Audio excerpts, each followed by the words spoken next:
आप सुन रहे हैं द क्विंट और मैं हूं अलिफ। मैं कहानियां सुनाता हूं, कुछ किस्से, कुछ कहानियां जो यादों से बुनी हैं,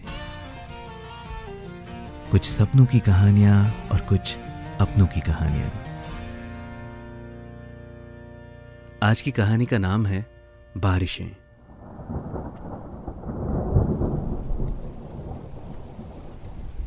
विस्टा बिजनेस पार्क के 25वें फ्लोर पर कांच की बनी एक लंबी सी विंडो पे इन पे बारिश की बूंदें गिरते हुए मोतियों जैसे लग रहे थे। कई सारी कुर्सियों के बीच साहिल अपने नोटपैड पे कुछ नंबर्स लिख रहा था। कॉन्फ्रेंस रूम में उसके अलावा बस ऑफिस की खामोशी थी। पर्पल कलर की दीवार पे एक बड़ी सी घड़ी में 4 बजने को थे। साहिल ने खिड़की की ओर नजर डाली। बारिश ऐसी थी कि थमने का नाम ही नहीं ले रही थी। मुंबई की बारिशें एक बार बरसने पे आ जाएं तो फिर रुकने का नाम नहीं लेती, ठीक वैसे ही जैसे यहां बसने के लिए आए लोग। साहिल अपनी कुर्सी से उठकर कांच की उस दीवार जैसी खिड़की के पास खड़ा हो गया।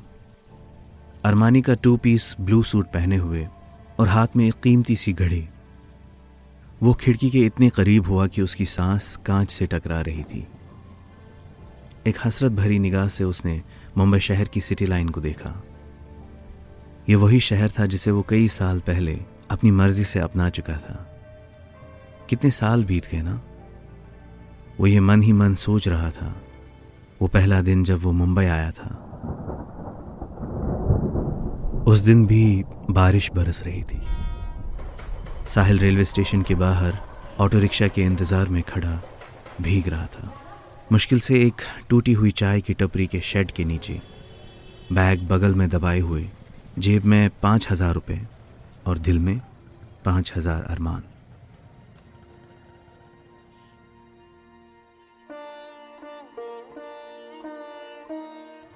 कुछ बड़ा करने की चाहत उसे रायबरेली से मुंबई खींच लाई थी। अपनी काबिलियत पे भरोसा था तो सक्सेस थोड़े सालों की स्ट्रगल के बाद कदम चूमने लगी। आखिर एक साधारण सेल्समैन से मल्टीनेशनल कंपनी का सेल्स हेड कोई सिर्फ किस्मत से तो नहीं बनता ना। इतने बड़े कॉन्फ्रेंस रूम में वो अकेला था, जबकि मुंबई आने के बाद पहले 2 साल साहिल इतने ही बड़े हॉल में 7 और लोगों के साथ रह रहा था। उस हॉल में इतने लोग रहते थे कि 3 हिस्सों में खुलने वाली खिड़की भी छोटी पड़ जाती थी। कांच पर दौड़ती बूंदें मानो वक्त के छोटे छोटे टुकड़े हों जो साहिल अपनी उंगलियों से रोकना चाहता था, पर वो बूंदें कांच के बाहर थी और साहिल की उंगलियां कांच के अंदर, ठीक वक्त की तरह, इतने आसपास पर हाथ ना आए। वो अभी कांच की इस बड़ी सी दीवार में अपने अक्स को देख रहा था जो धीरे धीरे से उसकी गर्म सांसों से धुंधला रहा था। एक पल के लिए मानो वो अपने आप को इस धुंधलाती दुनिया में खोज रहा था। जो तमन्नाएं लेकर वो आया था वो उसे मिल तो गई थी, पर कीमत बहुत ज्यादा लग गई। वो अब खुद को ही खो चुका था।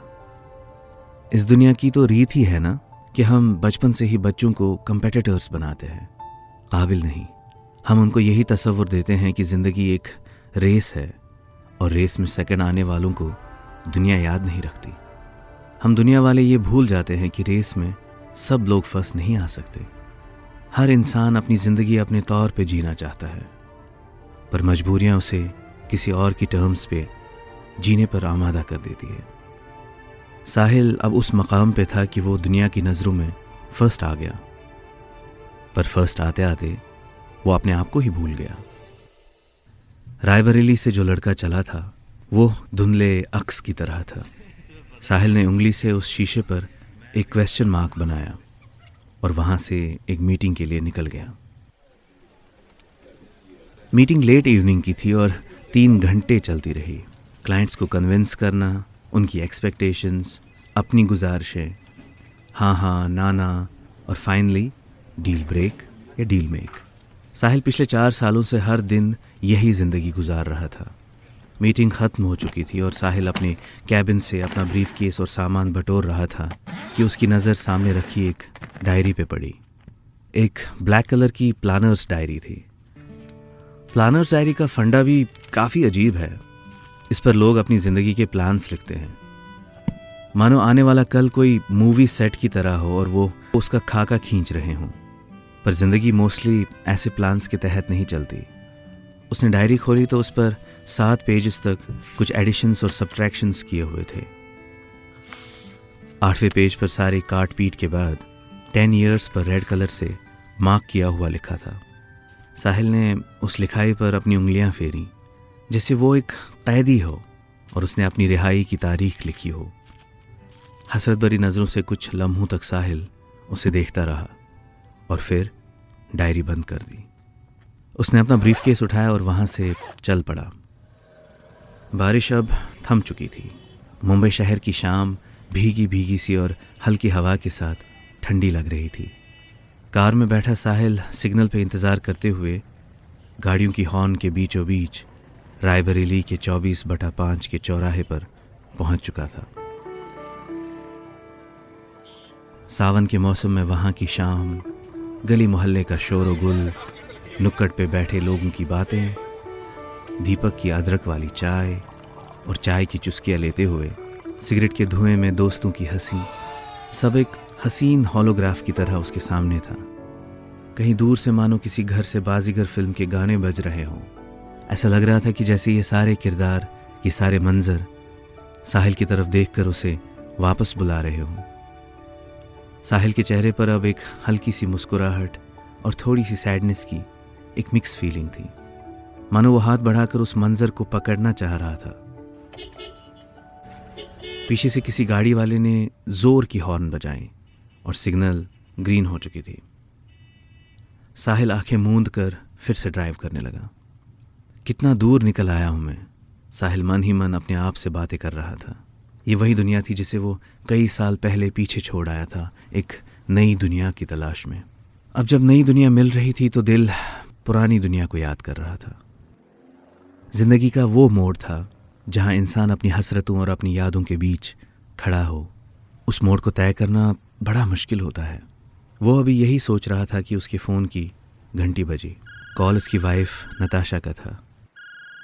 साहिल ने फ़ोन उठाया और नताशा बोली, baba where are you so late? Sahil ने जवाब दिया, सॉरी वो एक मीटिंग में था, बताना भूल गया। अभी साहिल बोल ही रहा था कि पीछे एक छोटी सी लड़की बोली, हेलो पापा, you promised you will come early, फिर से लेट। Ahana is sad. उसकी बात सुनकर साहिल मोम की तरह पिघल गया। वो मुस्कुराते हुए और बड़े प्यार से बोला, ओ अहाना से पापा सॉरी बोलते हैं और प्रॉमिस करते हैं कि कल से टाइम पर उनके पास आएंगे। अहाना मासूमियत से बोली, प्रॉमिस?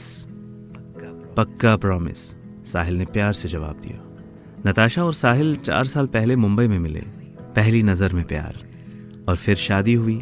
कुछ वक्त में उनके घर एक नन्ही सी परी भी पैदा हुई। ये दोनों साहिल की जिंदगी के 2 खूबसूरत चैप्टर्स थे। नताशा और अहाना उसकी दुनिया के 2 छोर थे जिनके दरमियान वो अपनी जिंदगी का मतलब समझ पाता था। साहिल घर पहुंचते ही नताशा और अहाना को डिनर के लिए बाहर ले गया। मानो एक तरह से ये लेट आने की भरपाई थी जिसकी फरमाइश उसकी लाडली बेटी ने की थी। आई वॉन्ट लूडल्स, अहाना गाड़ी में बैठे ही एक्साइटेड होकर बोली। नताशा ने अहाना को हर बार की तरह प्यार से करेक्ट किया, लूडल्स नहीं बेटा, नूडल्स। हाँ वही लूडल्स मम्मा। ये सुनकर साहिल और नताशा दोनों हंस पड़े। कुछ पलों में वो रेस्टोरेंट पहुंचकर खाना खाने ही लगे थे कि अहाना की नज़र सामने वाले टेबल पर बैठी फैमिली पर पड़ी।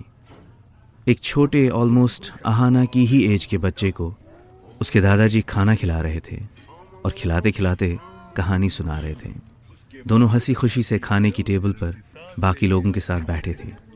अहाना ने उस टेबल से अपने टेबल पर नज़र दौड़ाई। उसके बहुत सारे डाउट्स और बहुत सारे क्वेश्चंस थे। वो अपने पापा से पूछना चाहती थी।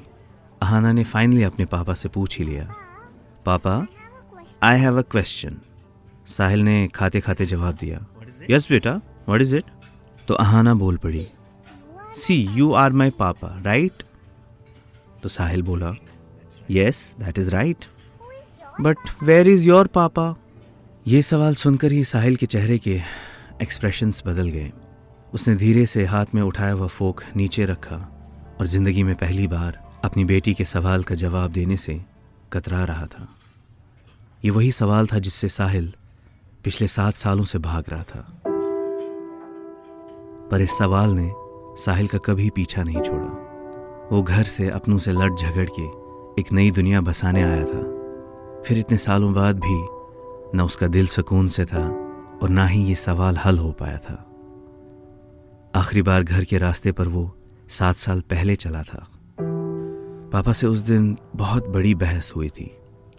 दोनों लोग एक दूसरे की बात सुनने तक भी राजी नहीं थे। पापा आर्मी में रिटायर्ड मेजर रहे थे और तबीयतन भी सख्त मिजाज के थे। वो चाहते थे कि साहिल भी उनकी तरह आर्मी ज्वाइन कर ले, पर साहिल अपनी जिंदगी अपने टर्म्स पे जीना चाहता था। कुछ वक्त तक घर में तनाव का माहौल रहा, जो बिलाखिर उस साल बरसात के मौसम में अपने फैसले तक आ पहुंचा। साहिल के पापा ने बड़े डिसअपॉइंटमेंट में अपने बेटे से कहा था, मुझे शर्म आती है कि तुम मेरे बेटे हो। साहिल ने भी अपने तौर कोई कसर नहीं छोड़ी थी। आप हमेशा हम पर हुक्म चलाते आए हैं, कभी भी जिंदगी में किसी की मर्जी नहीं पूछी, कभी किसी को जीने की आज़ादी नहीं दी। बारिश की वजह से पूरा आंगन पानी से भर चुका था और शोर और गुस्से से घर, निकल जाओ यहाँ से, जाओ ढूंढ लो अपनी आज़ादी। साहिल के आर्मी तबीयत के पापा ने गुस्से में साहिल से बोला था। साहिल उसी आन उन्हीं कपड़ों में अपना एक छोटा सा बैग लिए घर से निकल गया। उसकी माँ रोती बिलखती मिन्नतें करती रही, साहिल से भी और अपने पति से भी। दोनों में किसी ने भी उनकी सिसकियां नहीं सुनी। माँ का रोना मानो बारिश के बहाव में ही बह गया था।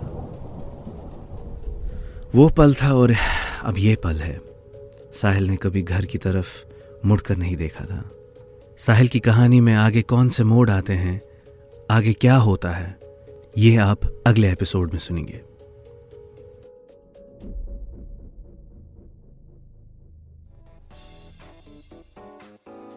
Thanks for listening. Log on to the Quince website and check out our other podcasts.